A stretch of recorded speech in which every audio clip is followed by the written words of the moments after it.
Hey, everybody, welcome into Mornings with Loretta. And what a show we have today. Our guest is super amazing. And I can't tell you how excited we are because we have not talked about this subject in a long time. And so who better to come talk about it with us than Shannon Pope with Sony Electronics. So welcome to the show, Shannon. Hello, thank you for having me. So October marks the beginning of Audiology Awareness Month, a crucial period to highlight the importance of hearing health, which I personally don't think we talk enough about. And so you're here to help us explore the latest advancements in hearing solutions. So I'm super excited. So how many people deal with hearing loss, and why is there a delay in addressing it? Yes, so it's estimated that 48 million Americans experience hearing loss, and that number is expected to continue to grow. And there are some barriers that people face when considering hearing aids. There's barriers around the stigma of wearing hearing aids, and with the cost, and the time of seeing the doctor. So with this new market of over-the-counter hearing aids, we are aiming to help remove those barriers and allow for an easy do-it-yourself solution. So with it being over-the-counter, meaning no doctor's prescription is required. That is great news. And I wonder if is there a stigma associated with this, that, the hearing aids used to be so noticeable and bulky, and then people are in denial. I guess there are a lot of factors to dealing with that. So what are some of the important factors that people should consider when selecting the right, since now no prescription is needed? How can we make an informed choice over the counter for our hearing needs? Yeah, so it is important to be proactive with your hearing health, and we have an online solution for that you could take at electronics.sony.com/hearing test, and you can take that assessment. And for those with mild to moderate hearing loss, we've got some great options available on the market.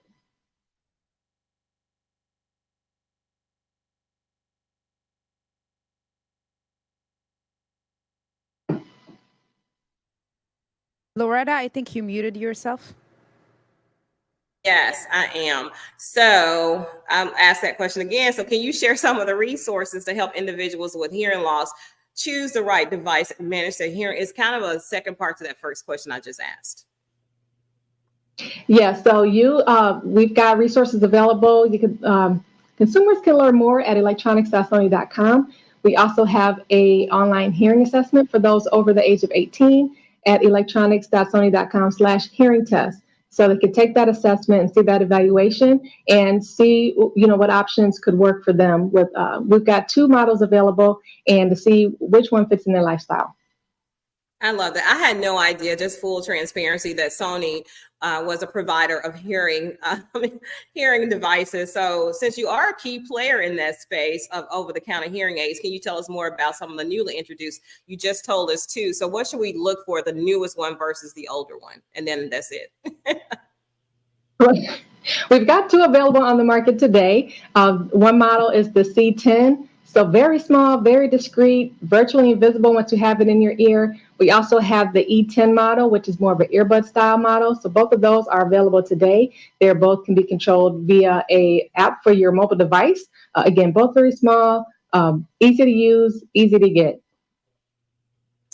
Okay, so Shannon, I really want to invite you back because we need more time to really talk about hearing loss, because I'm sure no one had an idea how many millions of Americans are affected by hearing loss. So thank you for being my guest this morning. Hey, thank you so much. All right, we'll talk to you soon. Bye-bye. Thank you.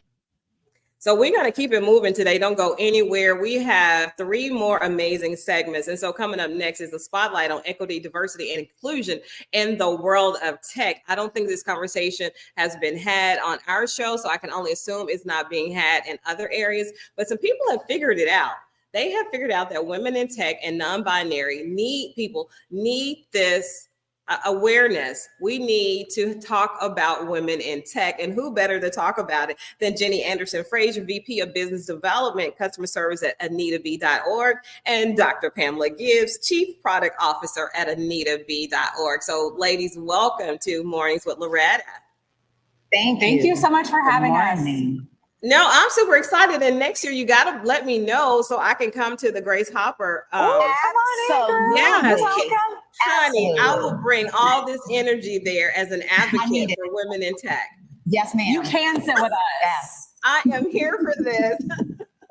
So thank you for being here, and thank you for the work that you're doing as well. So let's just jump back in here, because I know you all have a lot going on, because you're actually live at the, oh my goodness, you're live. I see everybody in the background. That is so cool.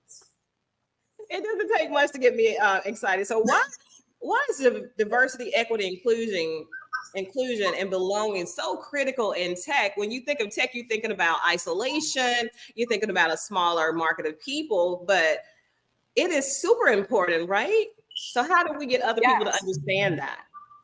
Yeah, so I'm a Tennessee native. My family is from Morgan and Fentress County, way over on the east central side. I'm the first woman in my family not to run moonshine or work in a shirt factory. So like for me, tech gave me economic mobility. It gave me a path out of poverty. It gave me a way to be able to avoid ever falling back into homelessness. So like it has been life-changing. And for me, that's what this is. And that's why it's so important for tech. Like we can't have a tech ecosystem that is not representative of every lived experience that is in this world. So what we're really aiming for is to create a tech workforce that looks like the people that engage with and interact and are impacted by tech. Like you said, you know, tech seems isolated. Girl, pick up your phone. Like you got every app possible there. And there are technologists and women who that technology was built by, and we got to make sure that it's also built for us, not just by us. Absolutely. I agree with that 100%. But I mean, the people, the faces of people in tech are hitting. Of course, this is my best friend. It's like I birthed this thing. It's like an extension of an organ. So I hate that it's always with me, but I'm happy at the same time. So I'm here to celebrate the people who made that possible. So what are some of the key takeaway Dr. Pamela gives of the Grace Hopper celebration? I think you just called it out, talking about there are people that are invisible. We want to talk about the person, Rear Admiral Grace Hopper, who this conference is named after. Please look her up. We want to talk about AnitaB.org. Anita B is named after, you know, we want to talk about Heidi Lamar. We want to talk about Katherine Johnson. We are here to advance women and non-binary technologists within the space. Right behind us, as you mentioned, there's so much going on. We have 30,000 people in attendance online and in person, in addition to upwards of 300 companies that are looking to further our mission. So amplifying our stories and being vocal about it, being an ally, joining local communities and supporting organizations like AnitaB.org is incredibly, incredibly critical to furthering the mission. Oh, wow. You all are in it to win it with this. I'm telling you. I mean, people are going to get excited, and your passion for this is so contagious that I just want to say, I want to predict that 2024 GHC will double in space and time and people, because you are doing the job. Yeah. You are doing what? You are like the epitome of awareness advocates for a subject or people or a person. You're making it happen. You're making it accessible for everybody. And then this is the other part, and I know the answer to this, but I'm going to ask you, and I know you have to go, but there are a lot of actual steps that we can take to support diversity and equity in tech. And you all have some allies that we don't tend to support and cherish, and that's men. We know that they're married to techies, right? Or they are working with techies, but we should not, and we're just because we're saying go women in tech and non-binary, we're not saying down to men. So we want to first make that clear, because they're our allies. So how are you merging the two without negating or watering down your vision for women in tech by bringing men on board or allowing them to support or encouraging them to support?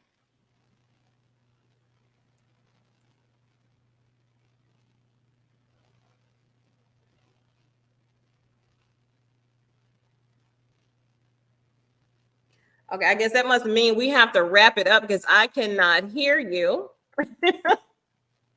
So we're going to wrap up, and you guys got to come back. You know how to find me. Let's make this happen. I don't know what happened. Was it control room? Was it audio? I don't know. Can you hear us? We can hear you. I can hear you, but I could not hear Jenny. You cannot hear Jenny. Okay. I hear her now. Yeah. Okay, she can hear you now. I don't know if You you can have hear to me go. now? I don't know what that means. Oh, no, we're fine. Are we fine on time? Go We're fine. ahead and answer the question. How are we supporting Here and we go. encouraging men to be our allies? Yeah, so we can't do this work without male allies, right? Like there are a lot of bad actors in the world, so we really need men who are true allies and champions to be able to stand up and speak up. That means getting out of the way whenever, you know, a woman deserves a shot. That means speaking up whenever you see inequities, whenever you see bad behaviors, even if it's for a peer. It means being able to be vocal and assist and championing people along in their career journeys, mentoring and providing guidance and support, and really being able to bridge that gap. Like this is not something that we can do alone in isolation. It requires the work of everyone if we're going to make it better for everyone.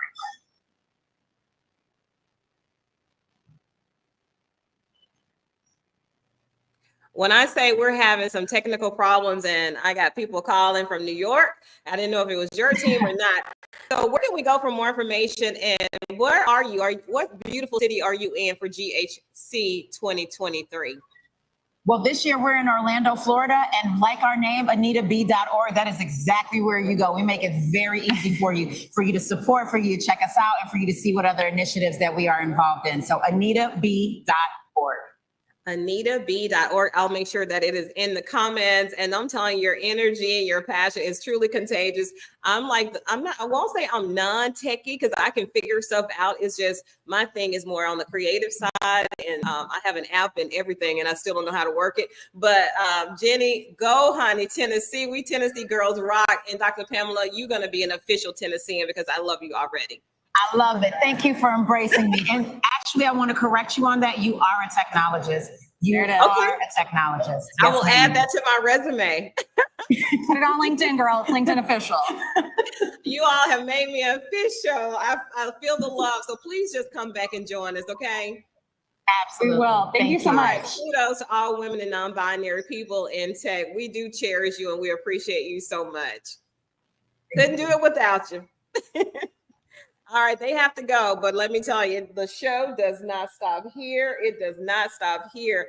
Coming up next, I'm telling you, I got to tell you a funny thing. Once I bring my guest on, once Adam is coming on stage, I got to tell you something really funny and very hilarious when I tell you about the ask that I made. Adam, you're going to probably hit the floor when you hear what I asked for. So the rapid advancement of drone technology is having a major impact on critical industries in the U.S. And as drones have become indispensable tools, driving both innovation and efficiency, joining us now to discuss is the co-founder and CEO of leading U.S. drone manufacturer Skydio, Adam Bry. Adam, welcome to Mornings with Loretta. Great. Thanks for having me on. I'm excited to hear this story. What is it? Okay, so you want to start there? So I don't know. You tell me. I have a really good relationship with your PR company, two of the most amazing PR rep there, Ronnie and Susan. So I asked Ronnie when I heard we were doing the show on drones. I said, you know what? Ask them if they'll send me one. And I'm not thinking it's this big, powerful drone that, you know, these major companies and government officials are using. I'm thinking it's a non-professional drone. So I asked for one. So thank God she didn't say I could have one because I don't have storage for it. So that was a funny story. Yeah. This grade of technology doesn't need to be in my hands nor anybody who doesn't know it. So Adam, thank you for being our guest today. And congratulations on your new 10. I love that. So how is drone technology helping transform critical industries in the United States? Well, just like your story there, I think a lot of people are familiar with drones as fun toys, maybe kids' gift for Christmas. You can fly around and have some fun and capture some cool video. And we think all that stuff is awesome. But the most valuable potential of drones, we believe, is putting sensors in really important places to capture data that you wouldn't be able to get any other way to help people make better decisions. So we have customers in public safety, we have customers at energy utilities and construction companies, transportation agencies, and all of these folks are using drones as part of their day-to-day operations to perform inspections, get real-time situational awareness, make better decisions that help them do their jobs better, and ultimately help all of us, run and operate civilization. A lot of these are the core industries that we all depend on every day, even though we don't see it. Absolutely. So I I'm embarrassed that I asked for a drone of that capability because I don't need it. And I can't. So pronounce the name of the company. I want to make sure I'm saying it correctly. So the company's called Skydio. The name comes from putting together Skydio. Sky Okay. Studio. Yeah. So Skydio recently unveiled their latest enterprise drone. I love the name of it. So what can you tell us about the new technology powering the next generation of drones? So we just launched the Skydio X10, and this brings together two really powerful things. So it's got the best sensors ever in a drone its size. So it's got incredibly high resolution cameras. They can see all the way down to a 0.1 millimeter crack in concrete for a civil engineering inspection, just as one example. And then it pairs those amazing sensors with groundbreaking artificial intelligence. So we've really built the skills of an expert pilot into the drone. So it's capable of mapping and understanding its environment, predicting into the future, making intelligent decisions. And our goal in doing this, in bringing cutting edge AI to drones, is just to make drones more useful to more people. So it used to be you had to be an expert pilot to fly a drone. With our advanced AI, really anybody's capable of flying a drone and having it do useful stuff for them. So even though it's not designed as a consumer product, it's the kind of thing that you or any one of your listeners would probably be able to fly and have it perform an automated inspection or that kind of thing. Seriously, you really think I could do it after I just told you what I confessed to? I know you could. Okay. Yeah, I may have to absolutely. take you up on that. I'll come to you and we'll do a test, right? You'll give me some instruction as a pilot of a official way above my pay grade drone, and then I'll fly it just for a second. How about that? Absolutely. We can get you great TV. So you are the co-founder and you have 2 decades of experience with a small UAS starting at 16. And you were a national champion RC airplane acrobatic pilot. Yeah. So it's kind of a niche hobby within a niche hobby. I took this stuff way too seriously as a kid. I spent most of my childhood in my basement building radio controlled airplanes. So that's how I got interested in aviation and engineering. And then I was fortunate to be starting grad school at MIT around the time when you could take radio controlled airplanes and put computers and sensors on them and then start to write software to get them to do smart stuff. And that was really the genesis of Skydio. My co-founders and I were working on this stuff as grad students, and it was fun and interesting and challenging. But we started the company because we started to see like, wow, this stuff we've been working on in the lab could have incredible real world impact. And the autonomy technology in particular seemed like the thing that would really unlock the potential there, which is why we started Skydio. It's what we've been focused on since we started in 2014. And now we can see that vision and that mission coming to life with our customers.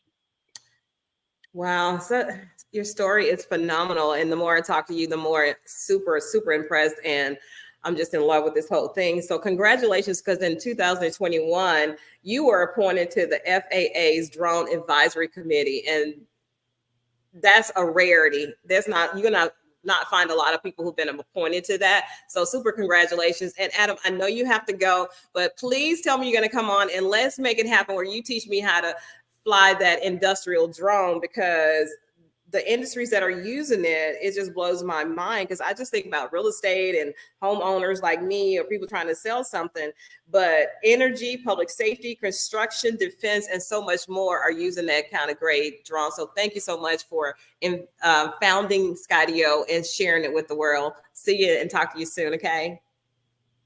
All right, thanks for having me on, and we'll get you in the air in a minute or less. You'll be flying in no time. There you go. I'm going to hold you to it. Thank you so much. Bye-bye. Hey, right, real thanks. quick, Loretta, this is Kevin in the control room. Would you like us to roll some B-roll for you if you'd want to? I would love for you to roll B-roll. Yes, I want my audience to see this technology. Yeah, we'll be sure to do that right now. And then do you have an air date for this just yet? No, but I'll get a sidebar for you, because we're going back live to all our markets starting Sunday. So yeah, we'll make it happen. Great. Thank you. Okay, here Roll comes that the B-roll. B-roll. Have a good one. Okay, bye-bye. All right. Thank you. Bye. You should come see this.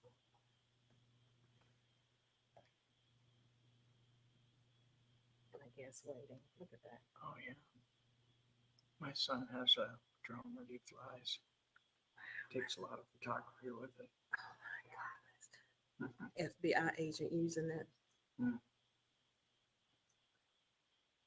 We have to have some licenses or something if you're gonna plant. Should know that.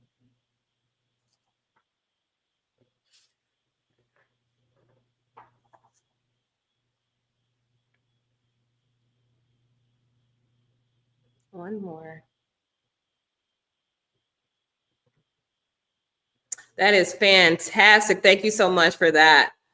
So we're going to keep it moving because my next guest, this is the fourth of four, and I'm super excited about this. Again, we need to talk more about this. I'm super excited that one of the country's foremost medical experts on ADHD is here with us, Dr. Neil Hollowell, and the executive producer of The Disruptors, the first comprehensive documentary ever done on ADHD, a film where she has inspired to create as a result of her family's experience. So welcome these esteemed people in my heart now, my new friends and family, Dr. Neil Hollowell and Nancy Armstrong. Hi, and thank you for your patience. No problem. Thank you. I mean, because you're Dr. Neil, you just said like you are the creme de la creme when it comes to this topic. You are the country's foremost authority on ADHD, and it is a joy and a privilege that you are here. Okay, I just got to put that out there. Thank you so much. By the way, my first name is Ned, not Neil. Ned, okay, that's a typo here. I'm so sorry. I want to make sure I get it correct. Good. You got the last name right, though. That's good. Okay. Some brownie points. Thank you, Dr. Ned, for that. So, Nancy, tell me, we'll start with you because you created this documentary because there was nothing else out there, obviously, and because your family had experience navigating life with ADHD. So, can we just start there? And then I'll go back to our leading medical expert, Dr. Ned. Sure. Well, I raised 3 children with ADHD, which was no easy feat. And I figured out pretty quickly that this is a deeply misunderstood diagnosis. So I wanted to create a film which didn't exist and a campaign that would cut through that confusion and misinformation and all the pervasive myths around ADHD by democratizing the best information available by the top experts in the field like Ned and others. We want to liberate parents and children to know that they're not alone and that there is an upside to ADHD. So this is really reframing this from a deficit disorder to a brain type or a trait that has some challenges that need to be managed, but that also has some pretty significant and impressive strengths. That's so beautifully said. I just want to stay there, but I have a very limited time. I think Dr. Ned did he have to leave because I had some questions for him? Oh, there he is. So Dr. Ned, as a leading medical expert on ADHD, can you shed some light on the prevalence of ADHD in both children and adults in America? Because it seemed like the last 20 to 30, not even 30 years, you hear more about it. I don't think when I was coming up, I heard ADHD as much as what we're hearing now. Is it that it was underdiagnosed before? Because you've been working in this field a long time. It was. When I was a kid in school in the 1950s, there were 2 diagnoses, smart and stupid. And there was one treatment plan, try harder or get punished, get hit, and so but that's not as bad as it was a few hundred years ago where you'd be tortured or put to death. It was seen through the lens of morality and innate gift or innate curse. So we're way better off now than even when I was in school, because now we know there's more to what the brain does than smart or stupid. And there are better ways to help than punishing or telling someone to work harder. It's very liberating, letting these kids out of jail. The problem is a lot of people still keep them in jail. They haven't metabolized this knowledge, so they haven't learned how to draw out the upside of this condition. The schools still want everyone to pretty much behave and perform the same way. Write a paper, hand it in on time. Although now they've got to check to make sure AI isn't writing it. But it's a passive way of being educated. Where we ADDers, I have it myself. We are very active learners. The best way for us to learn is to give us a project to do. It's the way medicine was taught when I was in medical school. We give us a patient, and then we learn by, tinkering with the patient. So we do best with project-based learning, and that's not how most schools operate. We don't do so well with assignments and writing papers that we don't care anything about. Our motivation and our expertise and our high performance follows our interest. And when we're interested, we super focus. But when we're bored, it's our kryptonite. We just can't do it. And so this is what schools need to understand. It's not that a child is refusing to do it. It's that child can't. And a lot of people, because they don't have ADD, don't believe that, BS. You just get down there and try harder. There's nothing that a good kick in the pants won't fix. These kids have been kicked in the pants for hundreds of years. Doesn't work. It does not work. And you are saying it as somebody who's experienced it, and you're telling them it does not work. So Nancy, is that something you figured out? How did you do? Did you know Dr. Ned prior to this collaboration?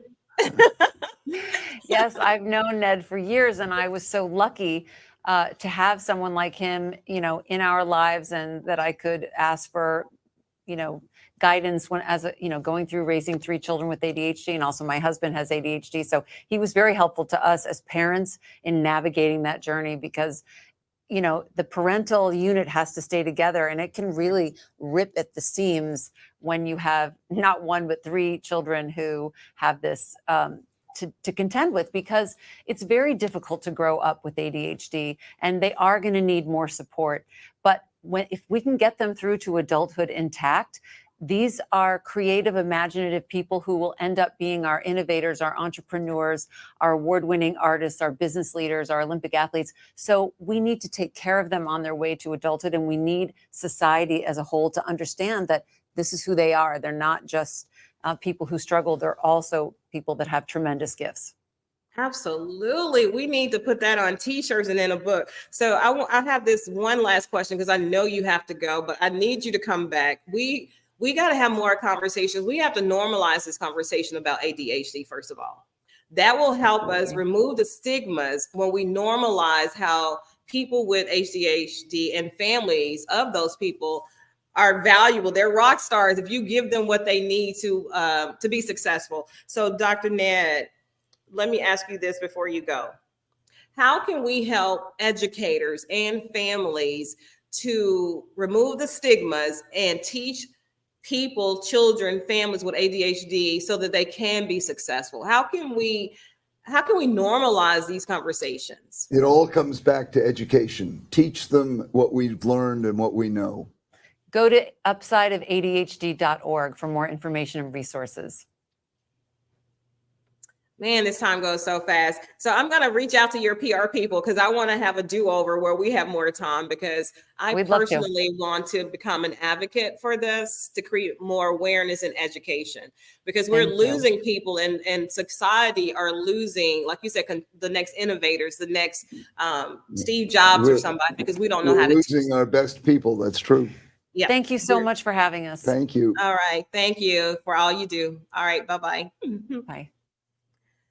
Well, all right, we made it through, and I warned you that we were going to be on a roller coaster ride today, because I felt like each segment, each topic was one that we need to all have more conversations about, and not just today's segments, but everything that I do. It is to give us more information. These are not normalized conversations, but they need to be, especially with the ADHD. Just think, if we had Dr. Ned and Nancy in our lives or on more shows telling us that people with ADHD we need to get rid of the stigmas. It's the first thing we need to do. Quit punishing people because they're not learning the way you think they should learn in school or on jobs. Find a way to reach them, give them something to build. And that is just, it works for me. I'm a hands-on person. I haven't been diagnosed with ADHD, but I feel like sometimes I may have a characteristic of it sometimes. And I think we all do. I think we just need to know more about it, become more wise about the subject. So I'm going to go backwards in the order that we did these segments. So that was ADHD. Please go to the website. I'll make sure I put it in the comments. And then we had Skydio with Adam, this drone technology. technology is not going anywhere. For those who wish it would go away, even your phones, you're wishing those away. But honey, that would be a lot of information that I would lose if it went away. So learn more about Skydio and Adam Bry.